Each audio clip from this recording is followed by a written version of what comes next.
Bu yaz çalışmalısın çünkü çalışmak, üretmek, emek vermek seni var eder. Hayattan keyif almanı sağlar.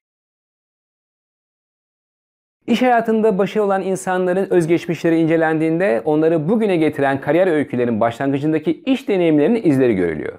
Akademisyenlerden tut da iş hayatındaki profesyonellere kadar hepsinin mutlaka erken yaştaki iş deneyimleri olmuş. Kimi köyde koyun otlatmış, kimi çıraklık yapmış, kimi işportada zabıtadan kaçmış. Ama çalışmış. Başarılı bir kariyerde birçok faktör vardır. Eğitim, aile kültürü, ülke kültürü, ekonomideki fırsatlar, zamanlama, yatkınlığın, yeteneğin, bu saydıklarım kişinin çevresiyle ve doğuştan getirdikleriyle ilgili.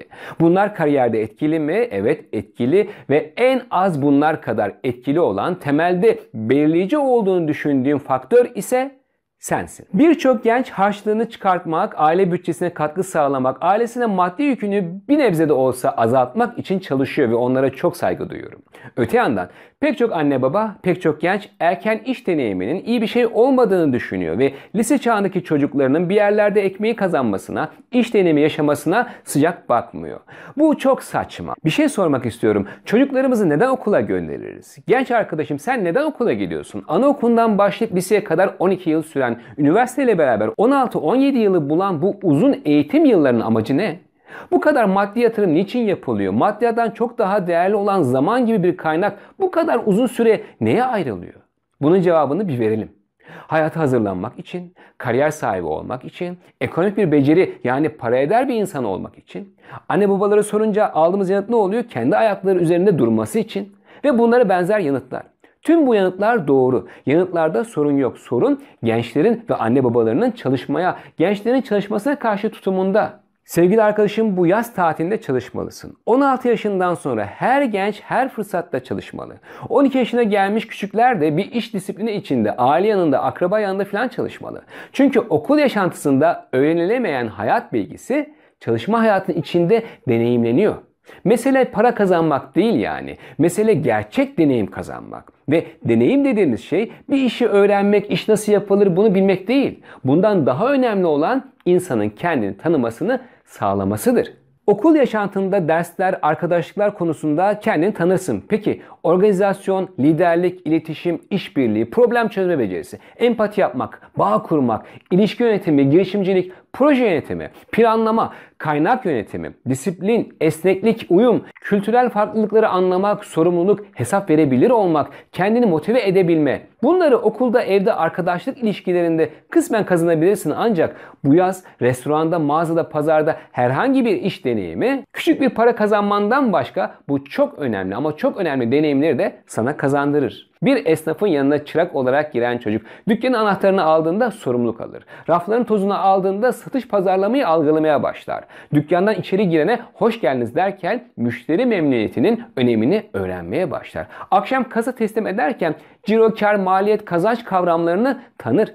Hiç bütün yaz yatan, ekranlara tutsak olan, günler boyu lak lak ederek yazı geçiren ile 2-3 ay çalışan bir genç okula döndüğünde aynı olur mu? Bugün profesyonel iş dünyasında CEO'lar, patronlar, kadın olsun erkek olsun herhangi birini bul ve sor. Ona şöyle sor. Sen benim yaşımdayken ne yapıyordun? Ne yanıt alacaksın? Tahmin edebiliyor musun?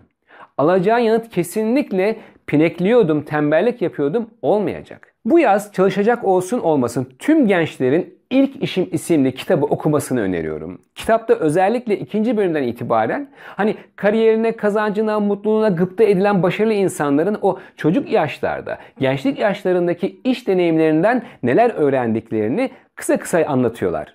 İş hayatına dair pek çok kitap var ama bu kitabın özelliği erken iş deneyimlerinin kazandırdıklarına dair bir kaynak olması. Bu kitabı mutlaka edin ve kendine bu yaz çalışacak bir iş bul sevgili arkadaşım. Okullar tatil, derslere ara verildi ama öğrenmek yaşam boyu süren bir serüven. Okulda, evde, ekran başında öğrenebileceğinden çok daha fazlasını İş hayatında çalışarak öğrenebilirsin. Utanma, sıkılma. Git o camında eleman aranıyor yazan mağazaya çalış. Herhangi bir yerde çalış demiyorum. Kötü alışkanlıkları olan insanların, kaba saba insanların olduğu yerlerde değil. Ailene, öğretmenine, arkadaşlarına ileriki yıllarda iş görüşmelerinde anlatacağın bir kariyer hikayenin olacağı bir işe gir. Lokantada soğan doğra, satış yap, temizlik yap, rafları düzenle, çay kahve servisi yap, camları sil. Rehberlik yap, fabrikada çalış, tarlada, meyve bahçesinde çalış, internette hizmet sunan firmalarda çalış. Tekstilde çalış. Günde 8-10 saat mesai yapacağın ekmek nasıl kazanılır? Emek vermek nedir? Alın teri nedir? Öğren. Bir de bu iş deneyimlerinin sana sağlayacağı psikolojik faydalar var. En temelde de özgüven kazanman için fırsat sunuyor. Özgüven kendi kendine oluşan bir duygu değil, onun öğrenilmesi gerektiğine inanıyorum ve iş deneyimi hangi konularda kendine güvenebileceğini tecrübe etmeni sağlar.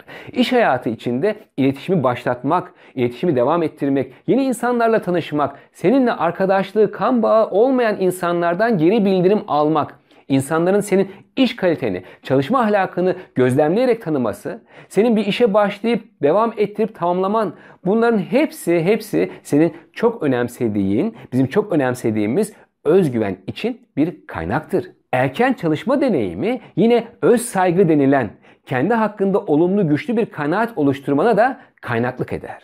Şöyle bir düşün, eli ekmek tutan bir insanın kendine duyduğu saygıyla tembel çalışmaktan korkan birinin kendine duyacağı saygı bir olur mu?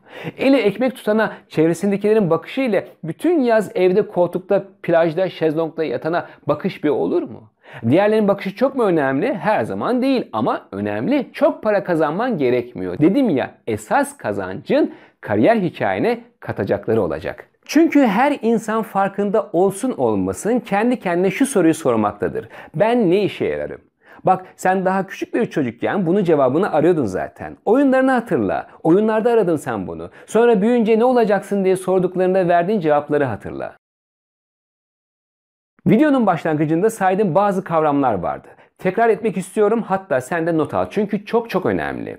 Liderlik, iletişim, işbirliği, yaratıcılık, problem çözme becerisi, empati kurmak, bağ kurmak, ilişki yönetimi, girişimcilik, proje yönetimi, planlama, kaynak yönetimi, disiplin, esneklik, uyum, kültürel farklılıkları anlamak, sorumluluk, hesap verebilir olmak, kendini motive edebilme.